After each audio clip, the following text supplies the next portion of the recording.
Hello guys. तो अक्सर हम अपनी डेली लाइफ में इस तरह के वाक्य बोलते हैं जैसे कि भगवान जाने वह कहाँ है, भगवान जाने तुम कब बदलोगे, भगवान जाने कि तुम्हारे ही साथ ऐसा क्यों होता है, भगवान जाने उसे कब नौकरी मिलेगी। तो अक्सर हम डेली लाइफ में इस तरह के वाक्य होते हैं, जब भी परेशान होते हैं, कोई समझ में नहीं आता है तो हम कहते हैं ना अक्सर भगवान जाने वो कब पास होगा, भगवान जाने उसे कब नौकरी मिलेगी, कब उसका घर बसेगा। तो इस तरह के बहुत सारे सेंटेंस हम अपनी डेली लाइफ में बोलते हैं।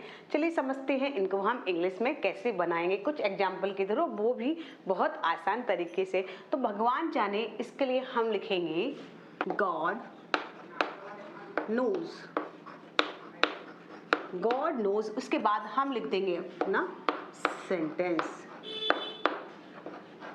तो चलिए कुछ एग्जाम्पल के थ्रू और भी अच्छे तरीके से समझते हैं, जैसे कि भगवान जाने वह कहाँ है। तो इसके लिए हम लिखेंगे, सबसे पहले हम लिखेंगे भगवान जाने, इसकी English god knows, god knows वह कहाँ है। तो कहाँ के लिए हम सबसे पहले लिखेंगे वेयर, वह के लिए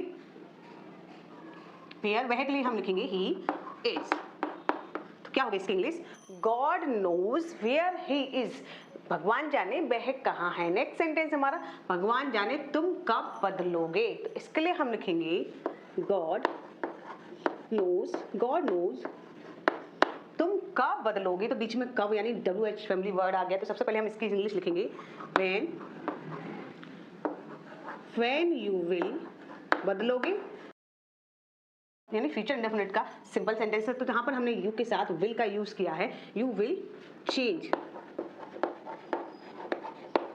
तो क्या होगा इसकी English, god knows when you will change, यानी भगवान जाने तुम कब बदलोगे। नाउ नेक्स्ट सेंटेंस इज भगवान जाने तुम्हारे साथ ही ऐसा क्यों होता है। तो इसके लिए हम लिखेंगे, तो सबसे पहले हम लिखेंगे भगवान जाने गॉड नोज, गॉड नोज तुम्हारे साथ ही ऐसा क्यों होता है। तो क्यों के लिए हम लिख देंगे वाई दिस हैपन,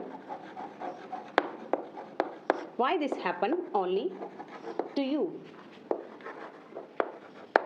क्या लिखेंगे इसके लिए, god knows why this happen only to, यानी तुम्हारे साथ ही ऐसा क्यों होता है। नाउ नेक्स्ट सेंटेंस इज भगवान जाने उसे कब नौकरी मिलेगी। तो इसके लिए हम लिखेंगे गॉड नोज, गॉड नोज उसे कब नौकरी मिलेगी, when will he get a job। क्या होगा इसकी English, god knows when will he get a job, यानी भगवान जाने उसे कब नौकरी मिलेगी। नाउ लास्ट सेंटेंस इज भगवान जाने मैं कब इंग्लिश बोलूंगा। तो बहुत ही जल्द बोलोगे। इसी तरह से इंग्लिश सीखते रहिए मेरे साथ, बहुत ही अच्छे से इंग्लिश बोलना भी आप सीख जाएंगे। तो इसकी इंग्लिश क्या होगी, इसका जवाब आप दीजिए कमेंट सेक्शन में कमेंट करके। तो अगर आपको वीडियो पसंद आई, सेंटेंस पसंद आई, इस तरह के और भी सेंटेंस बनाने की कोशिश कीजिए ताकि आप अपनी इंग्लिश को अच्छे से इंप्रूव कर पाए। तो वीडियो पसंद आए तो वीडियो को लाइक शेयर करना बिल्कुल ना भूलिए। एंड इसी तरह से इंग्लिश सीखने के लिए डू फॉलो माई चैनल।